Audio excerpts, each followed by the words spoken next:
안녕하세요. 마음의 안따입니다. 네, 오늘은 여러분들과 편집성 성격 장애에 관련해서 함께 이야기를 해보도록 하겠습니다.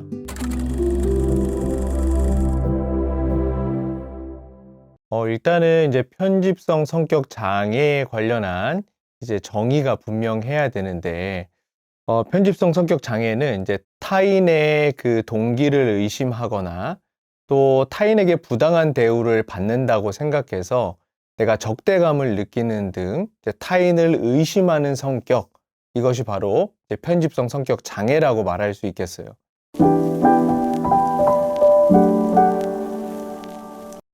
편집성 성격 장애를 겪는 사람들에게 나타나는 특징들이 크게 두 가지가 있다고 보는데요. 일단 이 두 가지가 있기 전에 우리가 그 편집성 성격 장애를 이제 그런 행동을 하게 하는 핵심적인 인지가 있다라는 것을 먼저 우리가 이해하고 있어야 된다. 그 인지가 뭐냐? 핵심 인지가 뭐냐면 타인은 다 적이다 라고 하는 이 핵심 인지가 편집성 성격 장애자들의 그 기저에 깔려 있다고 보시면 되고요. 이러한 연속선상에서 첫 번째, 타인의 동기를 악한 뜻이 있다라고 해석을 하는 거예요. 이게 가장 첫 번째 큰 특징인데, 다시 말하면 자신만의 논리 체계가 있는 거예요. 근데 이 여기에서 논리는 균형이 깨진 논리라고 볼 수 있겠고, 또 굉장히 편협적인 상태다. 그래서 우리가 전반적인 어떤 것을 보기보다 굉장히 미시적이고 굉장히 그냥 아주 디테일한 부분만 보고 그거를 이제 사고하고 해석하는 요런 이제 특징들이 있고요. 두 번째, 내가 하는 생각이 나는 논리적이라고 생각을 하는데 정말 이것이 타당한지를 검증하지 못하는 부분들도 있고요. 또 마지막으로 하나, 예를 들면 제가 이제 상대에게 목이 마를까봐 물을 건네줘요. 그럼 이제 편집성 성격 장애자들은 이렇게 생각을 하는 거죠. 이 물 안에 뭐를 탔을 거야. 나를 되게 힘들게 하려고, 위험에 빠지게 하려고 그렇게 물을 준 걸 거야. 라고 예를 들면 생각을 한다는 거죠. 그리고 두 번째 이제 주된 특징은 뭐냐면은 전반적으로 아까도 이야기했지만 타인에 대한 불신과 의심을 한다는 거거든요. 편집성 성격 장애를 갖고 있는 사람들은 늘 마음의 상태가 굉장히 긴장 상태예요. 그렇기 때문에 경계하는 행동을, 그런 어떤 방어적 태도를 늘 이제 보이고 있다는 거죠.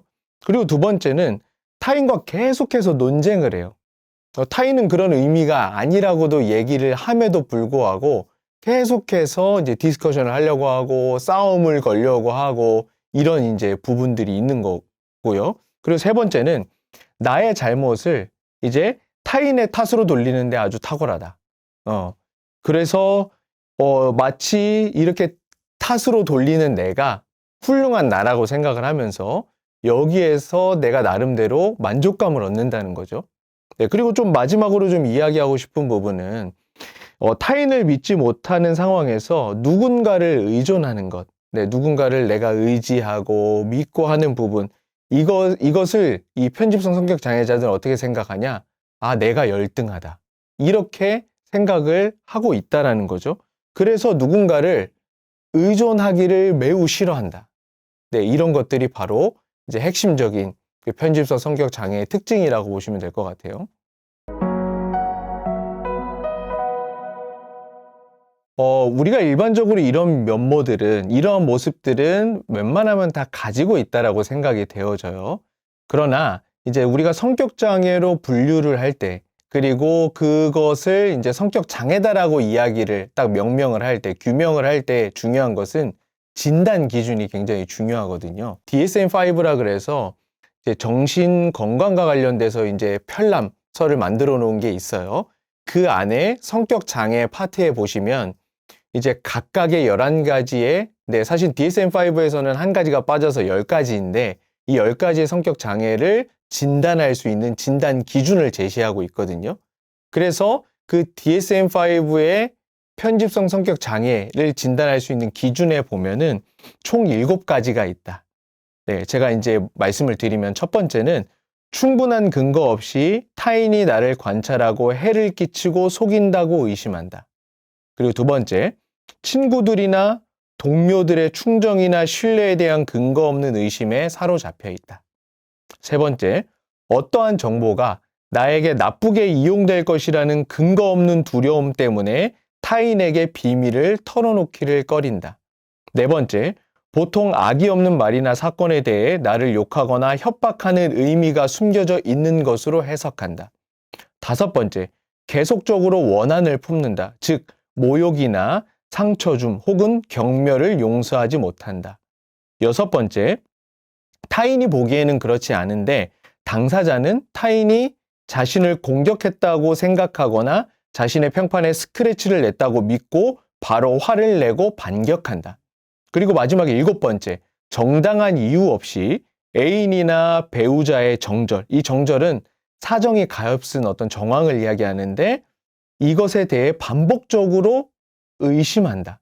그래서 중요한 것, 위에 제시한 7가지의 진단 기준에서 4가지 이상이 해당이 되면 편집성 성격 장애라고 우리가 진단해 볼 수 있는 거죠. 근데 중요한 건 심리 상담사, 저와 같은 심리 상담사들은 이러한 성격 장애가 있다라고 진단할 수 없어요. 우리는 진단할 수 있는 자격이 없고요. 정신과 의사나 임상심리사 분들이나 이분들을 통한 이제 진단을 해야만 한다. 네, 이것이 굉장히 중요하다라고 보시면 될 것 같아요. 제가 이제 지난 편에 정신장애에 관련돼서 이야기를 하면서 또 특별히 정신장애가 왜 생기냐, 그리고 성격장애가 더 나아가서 왜 생기냐라고 했었을 때 4가지의 요인을 말씀을 드렸을 거예요. 근데 참 뭔가 이렇게 아이러니한 것은 이제 편집성 성격 장애의 원인은 사실은 불분명하다. 네, 원인이 명확하지 않다. 그러나 우리가 유추해 볼 수 있는 것은 이제 어린 시절에 어떤 이제 결핍적인 어떤 환경, 네, 이것이 있을 수 있고 사실은 가장 강력한 요인은 유전적인 요인이거든요. 그래서 이 유전적인 요인이 원인일 수 있다. 그러나 그것도 아까 이야기했지만 뭐 확실하지는 않은 것이고요. 자, 근데 여기에서 우리가 또 이 부분을 이야기해 볼 수 있을 것 같아요. 일단은 편집성 성격 장애가 있다. 그럼 제가 이제 지난번에 말씀을 드렸듯이 장애라고 하는 것은 어느 한 기능의 손상을 이야기하는 거예요. 그러면 편집성 성격 장애자들도 어느 부분에 이제 손상이 있다는 거거든요. 근데 여기에서 손상이 있다라고 하는 것은 균형이 깨졌다라고 말을 할 수 있는 것이죠. 그럼 어떠한 균형이 깨졌냐? 제가 생각할 때 그 심리 정서적인 입장에서 보았었을 때 무엇이 너무 과하게 발달했다. 그리고 무엇이 너무 적게 발달했다. 이 요소가 있다는 것이죠. 그리고 우리는 이것을 알아야 되고요. 자, 그러면 어떤 것이 좀 과하게 발달했냐? 이 편집성 성격 장애를 갖고 있는 사람은 타인을 경계하고요, 불신하고요, 또 의심하는 것이 너무 과하게 발달됐다는 거예요. 그럼 반대로 굉장히 적게 발달된 부분은 뭐냐면은 어떤 수용적 경험이라든지 또 그 굉장히 평온한 부분이라든지 아니면 타인을 신뢰하는 이 부분들이 굉장히 과소 발달을 했다. 네, 이것이 충족되지 못했다. 네, 이렇게 우리가 볼 수 있는 거죠. 이것은 우리가 이제 이 편집성 성격 장애를 겪고 있는 사람들을 뭐 도울 수 있는 방안이기도 하고, 우리가 이제 함께 지낼 수 있는, 그리고 이제 만약에 내가 편집성 성격 장애라고 한다면, 이제 내가 어떻게 극복해 나가야 되는가, 이 부분이 굉장히 중요한 것 같아요. 근데 여기에서 전제가 있어요. 그것은 뭐냐면, 우선은 이제 이 편집성 성격 장애를 갖고 있는 사람들이 상담의 현장에 오면 참 힘든 것이 뭐냐? 기본적으로 이가 갖고 있는 핵심 인지가 타인은 다 적이다. 근데 이런 게 있기 때문에 심지어 상담사조차 적으로 생각을 하고 굉장히 서로 이제 힘겨루기를 하는 부분들, 계속해서 의심하고, 그리고 상담사가 하는 이야기들이 굉장히 불순한 것처럼 여겨진다는 거죠. 그래서 쉽지 않다라는 전제를 우리가 좀 이해하고 있어야 되고요. 이러한 이해를 가지고 참 쉽지는 않지만 그래도 우리가 함께 지내는 법을 좀 이야기를 해본다면, 첫 번째는 이제 이 편집성 성격 장애를 갖고 있는 사람과 관계를 맺더라도 적당한 거리를 유지하는 것이 너무너무 중요하다. 절대 이들과는 이 밀착된 형태의 관계를 맺으면 절대 안 된다라는 것을 기억을 하시면 좋을 것 같아요. 자, 이들과 관계를 맺다 보면 나에게 굉장히 매달리게 되는 어떤 지점들이 있단 말이에요. 근데 이때 이것이 심하게 되면 일반적이지 않죠? 균형이 깨져 있는 사람들이잖아요. 그렇기 때문에 심하면 이게 나중에 스토킹으로 또 변질이 되거든요. 그렇기 때문에 내가 관계에서의 늘 위험이 있을 수 있다라는 어떤 내가 인식을 갖고 관계를 맺기는 하지만 계속해서 적정한 거리를 유지하는 것이 이들과 함께 지내는 법 중에 하나이고요. 두 번째는 이들과 아까 내용에서도 나왔는데 힘겨루기를 절대 하지 마라. 힘겨루기를 하지 마라. 늘 언제나 나는 중립적인 입장을 취해야 돼요. 네. 그러니까 객관적인 입장에서 중립적인 입장. 뭐 어떠한 것에 편을 들거나 뭐 편을 들지 않거나 이게 아니고 처음부터 중립적인 입장을 취하고 그리고 상대가 만약에 틀렸어요. 당연히 틀린 게 많겠죠. 네. 왜냐하면 좀 왜곡이 많이 됐으니까요. 그래도 절대 야, 너 틀렸어. 이렇게 말하면 안 된다.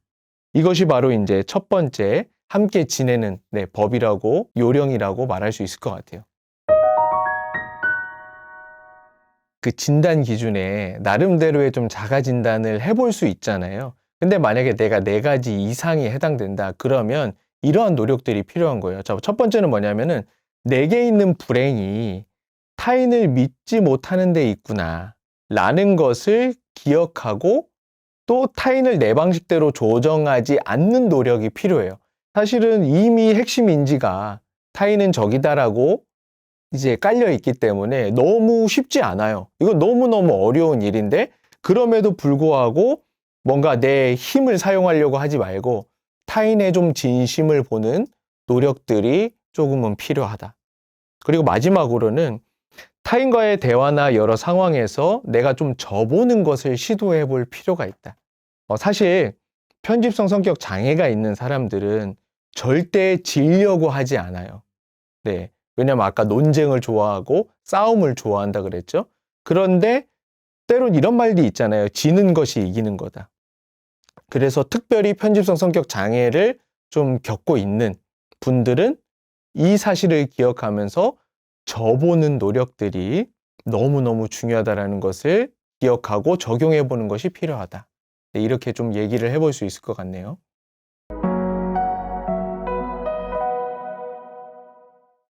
이제 편집성 성격 장애가 있다는 것, 우리가 너무 편협한 시선으로 바라볼 필요는 없을 것 같아요. 왜냐하면 이제 그런 사람들이 우리 주변에도 있고, 내가 그런 사람일 수도 있는데, 우리가 어떤 포용하고 수용적인 입장에서 일단은 그들의 핵심 인지 자체가 좀 그렇게 세팅이 되어 있기 때문에 타인은 다 적이다. 그래서 우리가 이제 그런 부분들을 조금 고려를 해야 되는 부분들이 있고요. 그리고 이 사람들은 끊임없이 타인에 대해서 의심하고 또 불신하고 또 이제 이런 부분들이 있기 때문에 가엾은 어떤 마음으로 좀 접근을 해서 좀 주변에 있다면 또 내가 그렇다면 잘 도와주고 내가 스스로 좀 잘 극복을 해나갔으면 좋겠다. 이렇게 조금 말씀드리고 싶네요.